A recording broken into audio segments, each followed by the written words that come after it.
Donc, Maëlyn, tu es psychologue. Tu es née au Vietnam, puis Exactement. tu as été adoptée par la famille d'Aigle. Oui.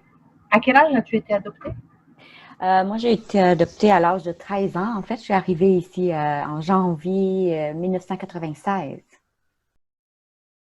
Mon essai porte sur les enjeux et les impacts des personnes qui ont été abandonnées, qui ont vécu aussi dans les institutions avant d'être adoptées et par la suite, ils sont adoptés à l'international. Donc, j'ai vraiment divisé mon sujet en deux parties. Donc, il y a une partie où les personnes sont abandonnées, ils vivent dans un orphelinat jusqu'à l'âge d'adulte. Il y a une portion qui part en adoption internationale. Puis le point commun, ce sont des personnes nées au Vietnam et en fait d'origine vietnamienne. L'orphelinat dans lequel que j'ai eu la majeure partie de mes participants, c'est un orphelinat qui se trouve au nord du Vietnam. Les enfants qui vivent à l'intérieur de cet orphelinat ont tout ce qu'il faut, donc la nourriture, les vêtements, ils peuvent aller à l'école. Donc, pour moi, ce sont des besoins de base qui sont couverts. Et ils sont regroupés en à peu près 10 personnes par groupe avec une femme ou un homme qui va être responsable de ce groupe-là. Mais la plupart du temps, c'est une femme, en fait, qui est responsable du groupe et cette femme se fait appeler maman, en fait, par le groupe. C'est ça. Tu parles de besoins de base. J'imagine que pour une psychologue, bon, il y a le besoin de base physiologique, mais au niveau relationnel, qu'est-ce qu'on peut voir avec ces mamans ou ces grandes sœurs? Est-ce qu'il y a quelque chose qui se développe ou ça reste très distancié pour toute raison? En fait, la recherche, les entrevues que j'ai pu faire avec les personnes qui ont accepté de passer à mon étude, c'est que les besoins de base, notamment tout ce qui est en lien avec manger, loger, tout ça, c'est couvert. Tout ce qui a trait aux besoins affectifs, toutefois, c'est un point commun pour que tous les participants ils considèrent comme quoi qu'ils sont pas couverts. Donc, les choses qui sont souvent nommées, c'est qu'ils se sentent seuls. La plupart du temps, c'est ça qui a été nommé, ils se sentent seuls. Mais il faut avoir quand même un portrait culturel de base, c'est que l'abandon ou la séparation avec les parents biologiques à la base, c'est un point qui est important pour les enfants, les orphelins en fait, parce qu'il y a une portion d'orphelins qui sont séparés avec leur famille biologique, mais ils connaissent des fois même leurs parents. Soit la mère ou le père vit encore et ils ont une famille aussi quelque part au Vietnam. Donc, cette portion-là, ils le savent. Il y a aussi une portion où les familles éloignées, donc tantes, oncles, grands-parents, sont encore en vie. Donc, quasiment à la fin de chaque année, ils peuvent retourner chez eux pour fêter le Tet, qui est la fête traditionnelle, en fait. Et ils savent où est-ce qu'est la racine familiale, où sont les racines familiales, mais en même temps, ils portent la marque d'orphelin parce que du moment où les parents sont pas mariés ou un des parents est parti, décédé, cette condition-là fait en sorte que la personne n'a plus de famille en général. Et quand on part avec cette idée-là, puis qu'on est conscient de ça, c'est quand même assez problématique parce que c'est un rejet aussi Oui. de la famille biologique qui est nommée, qui est connue par tout le monde finalement. Alors, c'est une portion qui est très, très compliquée à gérer pour les orphelins. Ils partent avec l'idée déjà qu'ils n'ont pas ils n'ont pas de soutien familial nécessaire. Donc, même si, par exemple, dans une situation où un des parents laisse une petite maison ou un petit terrain, ben ils peuvent pas les récupérer eux parce que il y a un oncle ou une tante quelque part qui va le prendre à la place. Et donc, tout ce qui est les biens que naturellement les Vietnamiens transfèrent à leurs enfants, les orphelins ne peuvent pas le récupérer. Et ça aussi, c'est un défi supplémentaire. Donc, ça marque dans le côté affectif où j'ai pas de famille, j'ai pas de bien, j'ai pas de soutien et je suis rejetée quand même par la famille. De façon générale, j'imagine qu'on ne peut pas faire, c'est du cas par cas comme toujours, mais de façon générale, les enfants se retrouvent à l'orphelinat pour, parce que l'un des parents est décédé, parce qu'il y a des difficultés financières, parce que contextuellement, ça ressemble à quoi en général? euh, Alors, toutes les raisons possibles. Donc, de base, il y a une absence possible d'une figure parentale. Fait que si on part avec la première hypothèse, c'est que les parents ne sont pas mariés. Donc, ça, c'est déjà un des points qui est possible, que l'enfant reste avec la mère biologique. Et à un moment donné, ben, si la mère doit se marier, alors c'est beaucoup plus compliqué à rester avec la mère. Fait que l'enfant se retrouve avec les grands-parents. Ça, c'est un des scénarios possibles. Les deux parents décédés, ça c'est possible aussi, ou le père inconnu, mais la mère est décédée, ça c'est une autre possibilité, ou les deux parents sont décédés. Fait que ça peut être ça. Ou les deux parents sont en vie, mais ils sont partis quelque part d'autre. Donc, l'enfant reste avec les grands-parents, la mère peut être partie marier quelque part, le père se marie aussi à une autre part. Alors, l'enfant reste avec le grand-parent et le grand-parent, à un moment donné, n'est plus en mesure de souvenir même aux besoins de base. Et c'est là on amène l'enfant à l'orphelinat. Ça met un peu la table sur effectivement le vécu de ces enfants. Donc j'imagine que de ce fait, certains enfants peuvent arriver relativement tard euh, Oui. à l'orphelinat, puisqu'ils peuvent être dans les familles, etc. Euh, Est-ce que déjà à ce niveau-là, tu as relevé une différence entre les bébés qui arrivent à l'orphelinat, les enfants qui arrivent un peu plus grands, aussi bien dans leur forcément qu'il y a une différence, mais je veux dire, qu'est-ce qu'on relève comme particularité chez ces enfants dans leur comportement, dans leur façon d'être et aussi dans les possibilités d'adoption? Est-ce qu'il y a quelque chose de marquant à ce niveau-là? Alors, ce que je peux vous dire, c'est que quand les enfants sont bébés, quand ils arrivent bébés, moins de 5 ans probablement, ce sont les personnes qui sont qui ont plus d'opportunités de se faire adopter. Donc, en bas de 5 ans, c'est quasiment automatique. Il y a une liste d'attente pour ça. Donc, en haut de 5 ans, ou même peut-être autour de 7 ans et plus, les enfants peuvent arriver avec leur fratrie aussi, parce que des fois, ils sont pas seuls. Et donc, des fois, la fratrie peut être un de 12 ans, un de 9 ans, un de 7 ans, par exemple. Alors, l'enfant de 7 ans a encore la chance de se faire adopter. Les autres, c'est plus difficile. C'est très récemment qu'on favorise une adoption avec fratrie au complet, mais avant, il se peut très bien que les frères et sœurs sont séparés d'emblée comme ça, puisque l'enfant est plus jeune, elle peut se faire adopter, puis le frère de 12 ans est plus... on ne voit pas les possibilités de se faire adopter. Ceux qui vont arriver un peu plus vieux, à partir de 5 ans et plus, on voit des comportements, d'ailleurs dans la description de ma thèse, c'est que il y a beaucoup de gens qui vont arriver puis sont déposés là, dans un lieu où il y a des dizaines et des dizaines d'enfants différents avec des règles, avec il faut s'habiller, il faut se brosser les dents, il faut toutes faire les actions que habituellement les enfants qui n'ont pas de soins n'avaient pas besoin de le faire. Et tout cet apprentissage-là, toute la perte aussi de l'environnement familial que l'enfant avait auparavant, on le trouve avec des enfants qui font des fugues, beaucoup. Donc, dans la description de mon essai, c'est que les garçons font beaucoup de fugues. Les filles vont plus pleurer, mais les garçons vont faire des fugues. À l'orphelinat, ça, quand ils arrivent à l'orphelinat. Oui.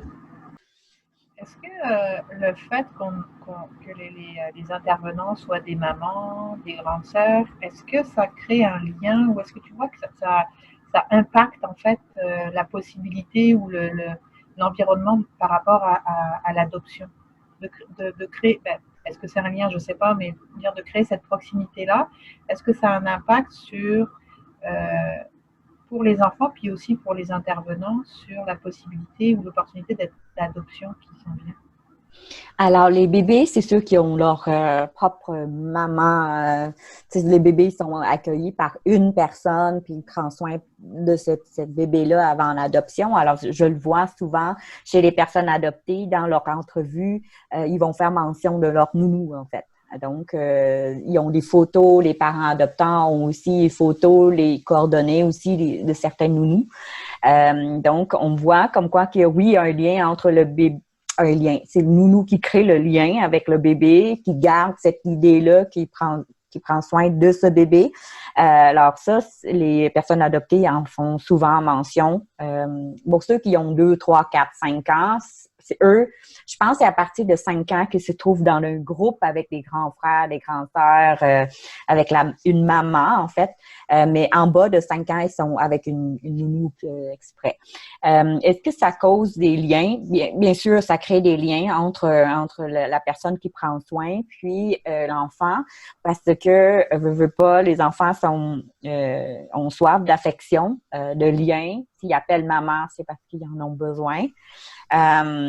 Et ça, ce qui est difficile par la suite, des choses qui sont mentionnées par les filles, par les femmes dans les entrevues, c'est malheureusement le mot maman existe, mais ils n'ont pas de lien privilégié. Ce que la personne cherchait, c'est un lien privilégié où ils peuvent confier, où ils peuvent avoir le sentiment que sont aimés et appréciés par cette femme-là, mais la plupart des femmes vont souligner que malgré ce désir-là, ils n'ont pas de lien. Le lien n'est pas comblé, en fait. Le besoin n'est pas comblé. Quels sont les enjeux que tu as pu identifier, les principaux enjeux par rapport à cette notion d'abandon, l'adoption, le passage entre le Vietnam et le Canada, le Québec, les États-Unis, peu importe, mais ce passage d'adoption, qu'est-ce que tu peux relever de marquant? Quels sont les enjeux principaux que tu as pu voir? Alors, une des choses qu'on marque assez rapidement, c'est que même si l'enfant arrive au Canada à l'âge de 7, 8, 9, 10 ans, la perte de la langue maternelle arrive quasiment un an après. C'est presque automatique que la personne n'arrive plus à s'en souvenir et à en parler, en fait. Donc, c'est ce que je vois chez les adoptés grands, là, les adoptés qui sont arrivés, qui ont déjà fait leur première, deuxième, troisième année, des fois, mais ils n'arrivent pas à maintenir la langue. Et ça, c'est une des choses qu'on peut remarquer de façon automatique. Donc, si on parle de séparation, si on parle de la vie en institution, puis si on parle de l'adoption, effectivement, il y a beaucoup d'enjeux qu'on peut voir ici. Le premier enjeu que probablement la plupart des parents adoptants sont déjà au courant, c'est l'attachement.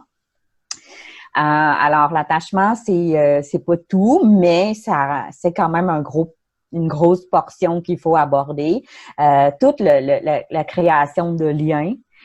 Tout le fait comme quoi que certains enfants prennent beaucoup plus de temps à s'ajuster à son environnement, aux figures parentales. Et aussi les parents qui peuvent parfois prendre plus de temps aussi à s'ajuster aux besoins de leur enfant adopté, en fait. Avec tout l'enjeu de l'attachement, ça, c'est quelque chose qu'on en parle depuis quand même un bout de temps, mais il faut en parler encore parce qu'il y a des impacts plus tard dans le développement de la personne, en fait. La question de culture, en fait, c'est l'impact est différent que ce qu'on pense. Parce que si on prend un enfant adopté à l'âge de 3 mois, on va dire comme ça. Alors, il n'a jamais été trempé dans la culture en général. Donc, la culture implique apprentissage des mœurs et des comportements qui sont visibles et non visibles, mais que c'est véhiculé par la société dans laquelle il vit. C'est sûr qu'un bébé de 3 mois n'a pas cette portion-là. L'enjeu culturel existe, mais beaucoup plus tard. Quand la personne adoptée racisée va faire face à des comportements qu'on dit discriminatoires ou bien les microagressions ou le racisme exactement. Alors, la personne qui est adoptée à l'âge de 3 mois arrive dans une famille où les 2 parents sont blancs, va élever leur enfant selon leur culture, selon leur façon de protéger leur enfant, élève l'enfant comme si l'enfant naît d'eux-mêmes, en fait. Tout le défi va s'accumuler à la maternelle première année jusqu'à un moment donné où la personne réalise comme quoi que même s'il parle comme les Québécois, comme les Canadiens, même s'il mange la poutine comme tout le monde, il va avoir des questions qui les traumatisent parfois parce que ils vont dire, bon, ben, premièrement, est-ce que tu manges du chat? Est-ce que tu danses comme une noire? Est-ce que t'es bonne en maths parce que t'es asiatique?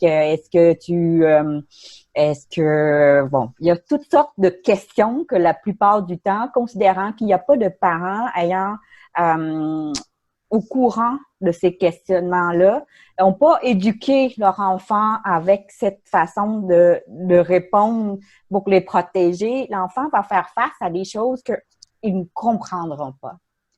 Alors, c'est là que la culture va jouer. Et non pas parce qu'ils vont avoir un conflit de culture en général. C'est surtout l'incompréhension sur pourquoi tu me poses cette question-là, j'en ai aucune idée de quoi tu parles. Et eux-mêmes peuvent avoir une forme de discrimination envers la culture d'origine parce que ils sont élevés avec comme tout le monde, c'est de dire ah, tu manges des chats. Alors, c'est un peu ça le principe de culture. Et ceux qui sont plus vieux, ça, c'est une autre affaire. Mais vous avez une question. À quel âge les enfants réagissent à ce genre de questions? À quel moment ça vient choquer ou... Dès qu'ils sont au courant, donc notamment autour de 3, 4, 5, 6 ans déjà, dès qu'on lui signifie qu'il est différent.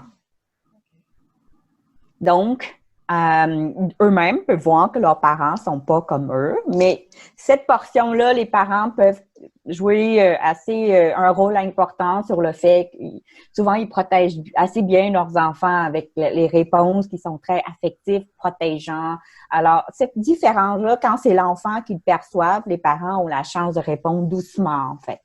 Tandis que si c'est une attaque qu'ils reçoivent à l'école, notamment pourquoi tu es comme ci, comme ça, pour une personne noire, par exemple, ben se faire appeler caca, c'est vraiment pas une idée. Là. Quand l'enfant a 4, 5, 6 ans, il comprend que caca, c'est sale et ils se font appeler caca, il y a quelque chose ici que c'est clairement une attaque. Et ça, c'est là que le fait d'être adopté dans une famille interraciale, c'est là que l'enjeu va se produire, en fait. Tu nommais donc la perte de la langue qui était un des enjeux, la culture qui peut, selon l'âge et les circonstances, a de toute façon une forme d'enjeu, l'attachement, puis tu allais nous nommer d'autres choses. Effectivement. Alors, une autre chose qu'on peut voir, c'est l'identité. Donc, l'adoption plénière ici au Québec implique un changement de nom. Donc, sur le certificat de naissance, une personne qui s'appelle Nguyen, désormais, il va s'appeler Tremblay. Il y a une très grande différence entre un Nguyen et un Tremblay au niveau génétique, je pense. Éventuellement. C'est ça. Alors, un changement de nom, ça, c'est première chose qui fait en sorte qu'au niveau de l'identité, il va y avoir un enjeu ici. Ensuite, tout ce qui est en termes d'interracial, donc l'identité se crée en regardant aussi l'autre, soi-même en comparant à l'autre. Et là, c'est aussi un enjeu qui va arriver. Et par la suite, quand l'enfant grandit autour de entre 10 et 14 ans, c'est là que souvent la question se dit, mais je suis qui? Je ressemble pas à mes parents, je ressemble à pas grand monde autour de moi, je ressemble à quelqu'un que je me reconnais pas non plus. Si je regarde des personnes chinoises ou haïtiennes ou d'autres, je le vois pas non plus parce que je réagis pas comme eux. Donc, c'est la première fois où les questionnements les plus marquants en lien avec l'identité va faire surface. Mais où ils font vraiment un impact important, c'est souvent autour du début de l'âge adulte. Donc, dans la vingtaine, où on se questionne, c'est là aussi que les microagressions, les agressions on va se questionner sur notre personne, sur notre identité, sur notre culture aussi. Donc, c'est au début de l'âge adulte.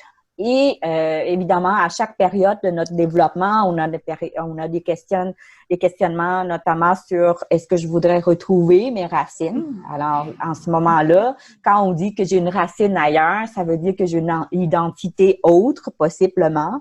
C'est aussi la période où on a des conflits avec nos propres parents sur est-ce que je suis bien ici? Est-ce que j'aurais eu une autre vie si j'ai pas été adoptée? Alors, c'est l'adolescence, l'âge adulte, début adulte, là, c'est souvent là qu'il y a des questionnements en lien avec l'identité aussi. Et c'est des questionnements qui se posent déjà pour n'importe qui finalement. Et oui, là, ça doit augmenter. Est-ce que c'est une surenchère? ce que je peux vous dire, c'est qu'il y a autant d'histoires et de problèmes Ouais. dans, que de nombre de personnes adoptées dans le monde. Donc, il n'y a pas une personne il n'y a pas un ensemble de personnes qui se posent les mêmes questions, comme nous, on est unique en fait. Alors, c'est sûr qu'au niveau de l'identité, les questionnements sont très différents d'une personne à l'autre. Toutefois, quand il y a des enjeux qui sont identifiés de base, notamment, par exemple, quand on dit attachement, relations interraciales, ça met un trame de base où les questions sont plus complexes. C'est sûr que les parents qui sont déjà à la base au courant des enjeux d'adoption, ça aide beaucoup. Dans le sens où ils réalisent comme quoi que le génétique de leur enfant est complètement différente qu'avec le sien. S'ils sont au courant de ça, c'est déjà quelque chose d'assez extraordinaire. Ensuite, s'ils sont au courant aussi, ils sont formés de base avec des besoins particuliers, ça, c'est aussi un facteur de protection important dans l'adaptation de la personne adoptée, en fait. Il y a aussi l'environnement qui est protégeant parce que ça peut arriver comme quoi que la personne, même si elle est racisée, elle ne vit pas des attaques juste pour elle-même. Il y a des gens autour d'elle qui la protègent. Comme par exemple, à l'école, si l'enfant est en mesure de rapidement, les pères, les enseignants sont capables déjà de dire, ben ça, c'est pas des choses à dire à ton ami. C'est déjà une protection qui est fort, fort importante, puis c'est un facteur de protection pour le développement de la personne adoptée. Autre chose aussi, c'est que tous les enjeux, par exemple, de construction de la famille, parce que, je veux pas, il faut au moins une personne qui désire créer une famille. Est-ce qu'on crée une famille pour sauver quelqu'un, sauver soi-même? Est-ce que c'est créer une famille pour pouvoir évoluer ensemble? Donc, la définition de base, ce qu'est une famille, va jouer sur comment la famille va fonctionner, comment l'enfant va être protégé et élevé. Malheureusement, dans le passé, il existe des parents qui n'ont pas été au courant des besoins particuliers, des besoins que je dirais qui arrivent avec un enfant d'une autre culture, une autre d'origine.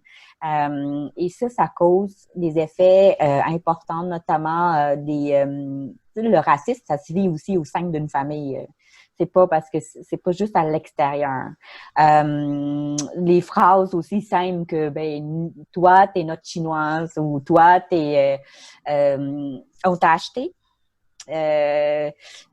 C'est des choses comme ça pour rire, mais ça peut causer des problématiques graves. Alors, c'est un exemple pour expliquer que quand les parents sont pas bien préparés, ça peut causer des effets assez nuisibles par la suite.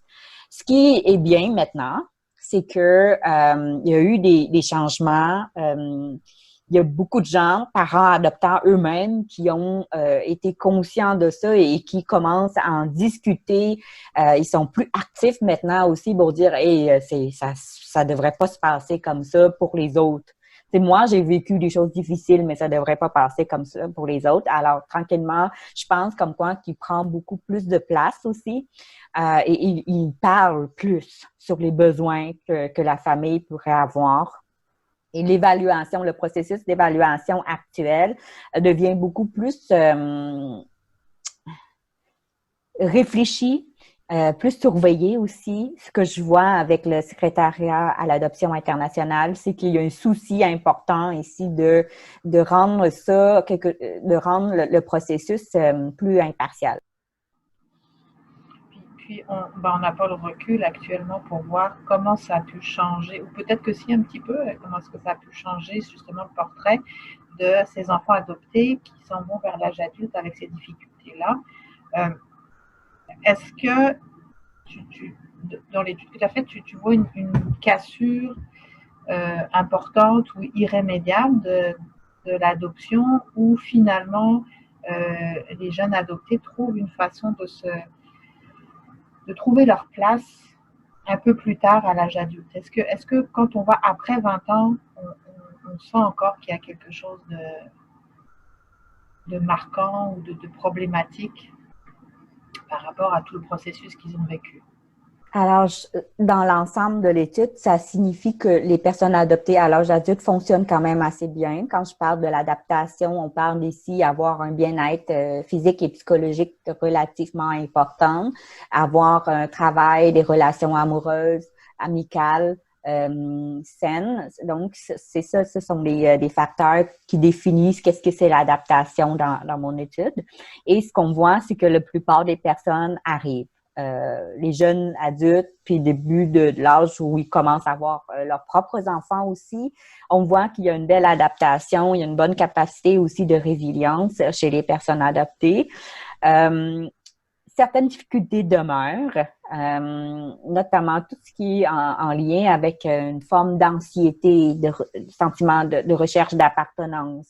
Le besoin d'être assuré, ça demeure quand même assez présent. Il y a une petite portion aussi qu'on voit, c'est que l'autonomie est quand même un défi pour certains. C'est-à-dire devenir autonome autant au niveau financier, autant au niveau affectif. Devenir autonome, c'est un défi, en fait. Et j'ai pas encore réussi à comprendre pourquoi que le défi demeure, malgré le fait que la personne est en mesure d'aller à l'école, avoir un métier, avoir une relation. Mais il y a quelque chose en termes d'autonomie affective qui est questionnant. Ça, c'est dans mes études, mais dans l'ensemble, si on regarde de façon juste la façade, on dit comme quoi que ce sont des personnes qui s'adaptent assez bien, en fait. Au niveau des adultes adoptés, est-ce qu'on remarque quand ils ont des enfants eux-mêmes, est-ce qu'il y a quelque chose en référence à leur propre adoption qui vient se jouer dans cette filiation-là? Oui, beaucoup de choses. Beaucoup de choses. Une des choses qui est le plus marquante qu'on peut entendre chez les personnes adoptées adultes, c'est que, surtout ceux qui sont racisés, c'est qu'ils ont très peur que leurs propres enfants en vivent. La plupart des personnes adoptées vont se trouver avec un conjoint ou une conjointe d'une autre race aussi. C'est plutôt rare qu'ils trouvent avec les personnes les mêmes races que eux. Donc, les enfants vont être métis et les enfants vont vivre aussi certaines formes de racisme, de discrimination. Et même avant qu'ils puissent en vivre, les parents sont souvent surprotégeants à certains égards parce qu'ils ont peur que leurs propres enfants vivent la même chose qu'eux. Dernièrement, il y a une entrevue avec une personne adoptée d'origine haïtienne qui dit « Mon enfant, il est métis, puis moi, je suis noire, mais le reste de sa famille est blanc. Autant du côté de papa, autant de mon côté, tout le monde est blanc. Sauf la maman et l'enfant qui est métisse. Alors, il y a quelque chose ici que l'enfant grandit qui dit, ben toi, t'es pas pareil comme tout le monde finalement. Ben moi non plus d'ailleurs. Alors, ça, c'est un défi qui va faire agir et réagir la maman parfois. Ça, c'est une des choses. Autre chose aussi, c'est que l'interaction et l'attachement entre la personne adoptée et leurs parents adoptants, parfois, c'est pas si facile. Donc, certaines personnes réussissent à créer un lien avec leurs parents et le parent et vice-versa. Mais il y a beaucoup de personnes adoptées qui n'arrivent pas à créer de lien avec leurs parents adoptants. Et donc, cette problématique-là peut être transférée chez leurs propres enfants, notamment une surprotection, notamment un lien qui est fusionnel, parce qu'il crée aussi une compense ce qu'ils n'ont pas eu. Quel serait ton message pour les adultes, ben, sachant qu'on parle de jeunes de 13 ans, là, les adoptés? Qu'est-ce que tu aurais le goût de partager pour les soutenir, pour les assister ou qui pourrait. Je vous dirais de prendre conscience qu'on est adopté. Ça serait la première chose à faire. Prendre conscience comme quoi que même si on est adopté à l'âge de 2 jours ou 2 mois ou 2 ans, dans notre histoire de vie, il y a une marque qui est différente des autres parcours de vie. Et ça, c'est quelque chose qu'une personne, plus que la personne adoptée, réalise plutôt mieux c'est parce qu'il va chercher des informations qui vont lui permettre de consolider leur identité. Alors, prendre conscience de son adoption est vraiment une des premières choses qu'il y a à faire. Parce que sinon, ce qui va arriver, c'est qu'ils vont ressentir des émotions qui sont parfois contradictoires, quand ils font face à des défis, notamment au niveau interracial, par exemple. On va avoir des défis et du moment où ils sont conscients que c'est un enjeu qu'ils vivent, ils peuvent facilement aller chercher des ressources. Tandis que quand on n'est pas conscient, on ne comprend pas pourquoi qu'on vit ça, la confusion peut amener aussi beaucoup de pertes au niveau d'énergie, de bien-être. Alors, une des choses que je ferais, que je voudrais donner comme message, c'est prenez le temps de comprendre notre adoption, c'est déjà un très, très bon départ.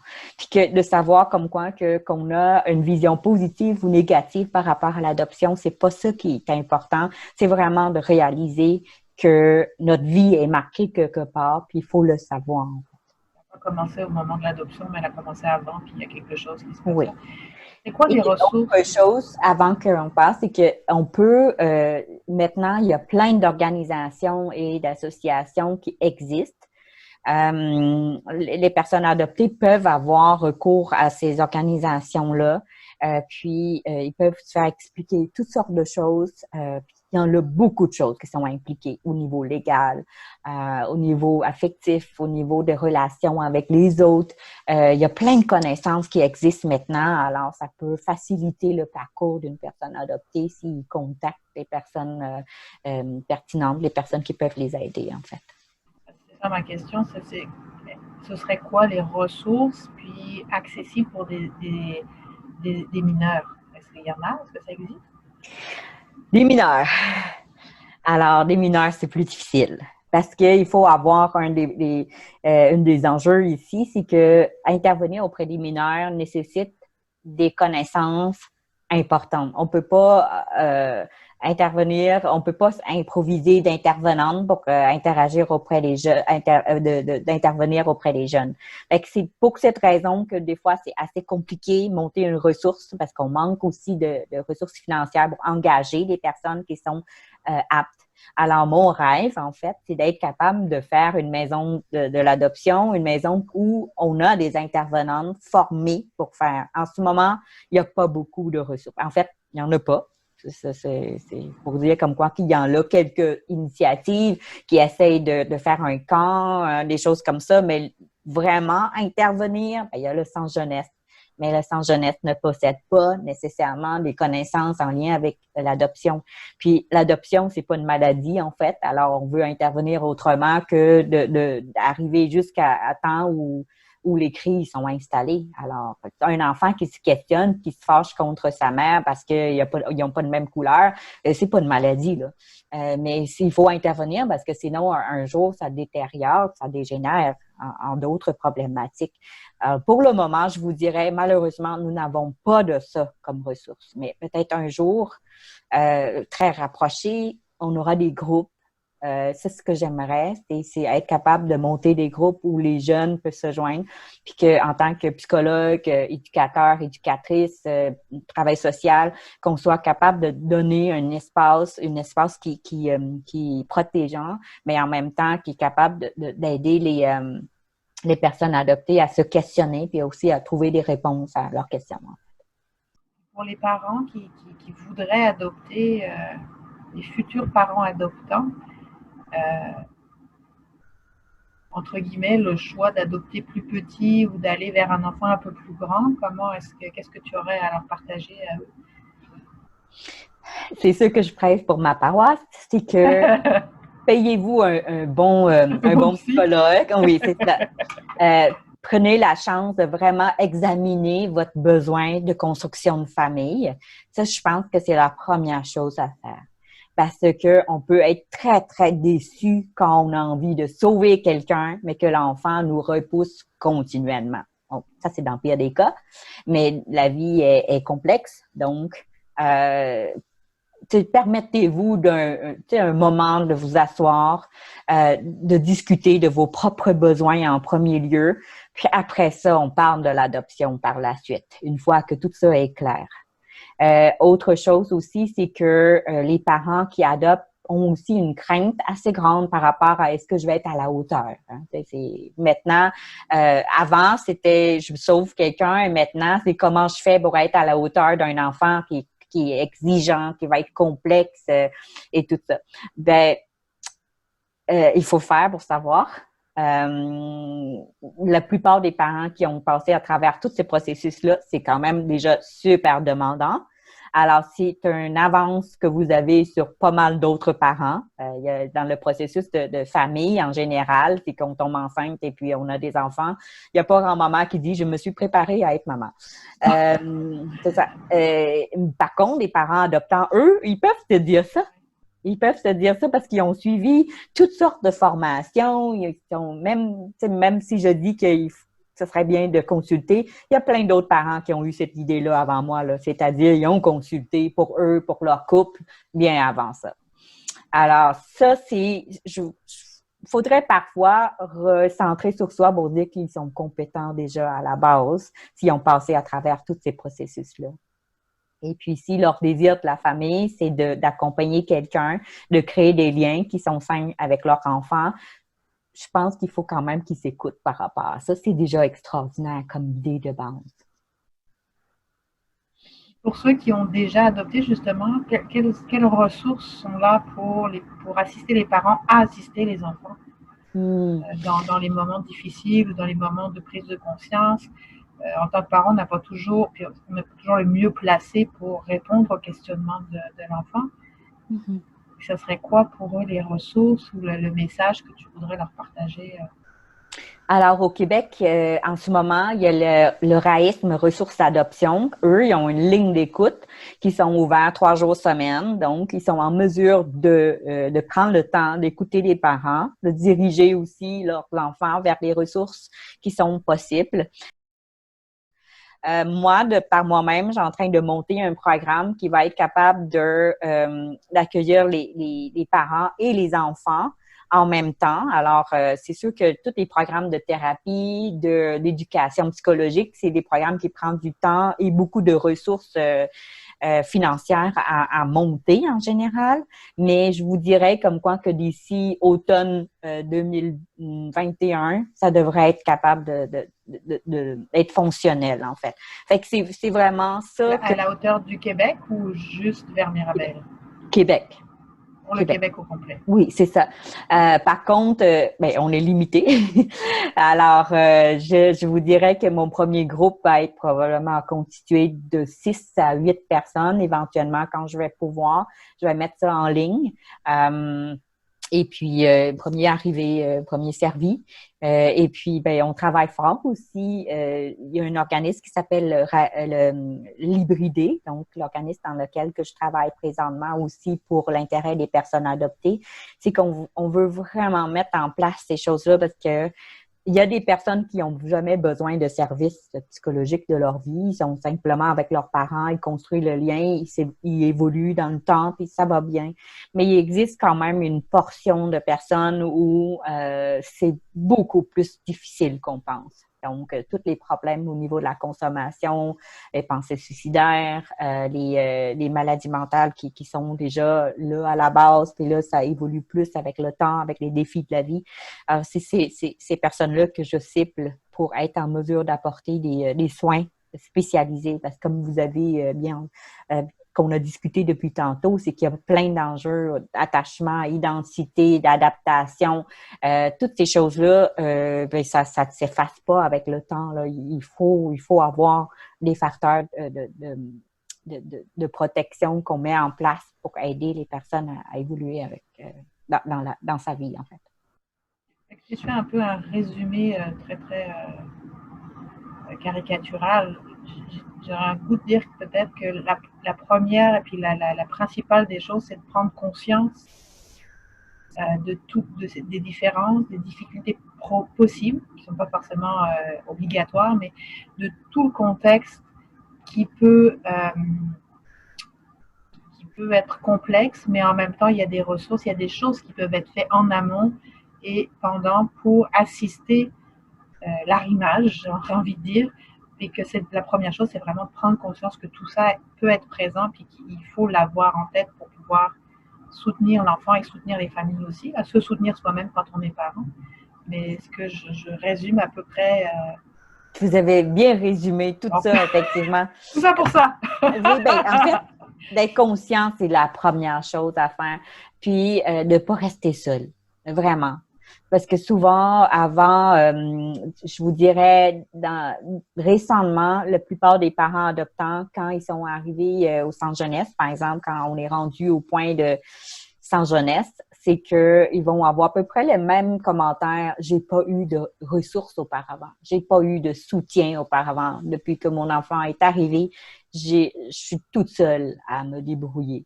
Puis parfois, des problématiques chez les enfants adoptés, c'est que ces problématiques-là, ça se raconte même pas des fois. Quand l'enfant se trouve sous la table, en train de manger sous la table, on dit ça à qui? Surtout pas les voisins. Pas la DPJ parce qu'ils vont venir chercher l'enfant. Puis, mes enfants cumulent les déchets. Mes enfants cumulent leurs serviettes sanitaires. Je dis ça à qui? Personne. Alors, ils se trouvent qu'ils sont seuls depuis un certain nombre d'années et à un moment donné, ils sont tout simplement plus capables. Et ça, c'est vraiment malheureux. Donc, il ne faut pas rester seul. Il n'y a pas de cours pour être parent, quel que soit ce qui va se passer. On apprend sur le tas, puis il faut faire avec, mais d'assumer qu'on n'est pas forcément omnipotent, c'est déjà, je pense, une première étape qui effectivement ne doit pas être si simple, mais qui est salvatrice, je pense, d'oser dire j'ai besoin d'aide. Oui. Et pour moi, en tant que psychologue, pour moi, c'est une étape extraordinaire chez les parents. Moi, je vois pas ça négatif. Je vois ça comme tu as encore de la force. Tu te dis comme quoi que tu peux aller chercher des ressources. Parce que nous, en tant que psychologue, on se voit comme un outil, en fait. On se voit pas comme quelqu'un de supérieur. C'est que les parents peuvent nous utiliser justement pour mieux s'adapter, mieux avancer. Alors ça, c'est ce que j'essaie de le faire beaucoup, c'est de vulgariser le service en psychologie pour être capable de dire aux parents et d'autres personnes, et les personnes adoptées aussi, pour dire on n'est pas expert de votre vie, en fait. C'est vous qui l'êtes. Vous allez déposer des informations. C'est vous aussi qui allez pratiquer à la maison qu'est-ce qu'il y a à faire. C'est vous qui faites assez confiance pour dire hey, ça marche pas vraiment. Alors, on va essayer d'autres choses. Mais ça, on a besoin de ça. Puis quand les parents sont trop épuisés, ben c'est difficile de travailler. Mais s'ils sont encore au début, c'est qu'ils peuvent mettre en place toutes sortes de choses. Et c'est là qu'il est important qu'ils viennent chercher une collaboration. En fait, je m'aime pas, au début, c'est même pas de l'aide, c'est plus une collaboration qu'ils viennent chercher avec les professionnels pour améliorer la qualité de la vie de famille, en fait, à l'intérieur de leur famille. Je vous dirais comme quoi que j'ai réalisé ces derniers temps qu'il va falloir démystifier tout ce qui est en termes d'adoption, des enjeux, des impacts et le service qu'on peut offrir. En psycho, souvent, on a peur de vendre un psychologue, puis on se questionne en disant, ben, quel diagnostic qu'il va nous dire. Juste si on lui dit bonjour, on se dit, il est en train de nous analyser tout de suite de même. Exactement ça. Alors, ce que je peux vous dire, c'est que je ne travaille pas gratuitement. Alors, si vous ne payez pas, j'analyse. Ça, c'est bon, ça. Très bien. Merci beaucoup, Maëlie. Est-ce qu'un petit mot de la fin où on a déjà fait un bon tour de beaucoup de choses? Est-ce qu'il y a un petit chose que oui, hein? Okay, je pense que puis je pense comme quoi qu'une des choses que je dois m'en rappeler tout le temps, c'est qu'il faut qu'on soit ensemble. Parce que séparés, c'est là qu'on vit les difficultés puis on n'arrive pas à traverser. Alors, je pense que autant les associations, il faut qu'on soit ensemble, autant que les personnes adoptées soient avec leurs parents adoptants aussi. Tout ce qui est séparé cause des effets quand même assez délétères, notamment en séparation entre l'enfant et les parents biologiques, on le voit déjà. Alors, ça devrait s'appliquer à nous aussi. Faut pas qu'on s'isole.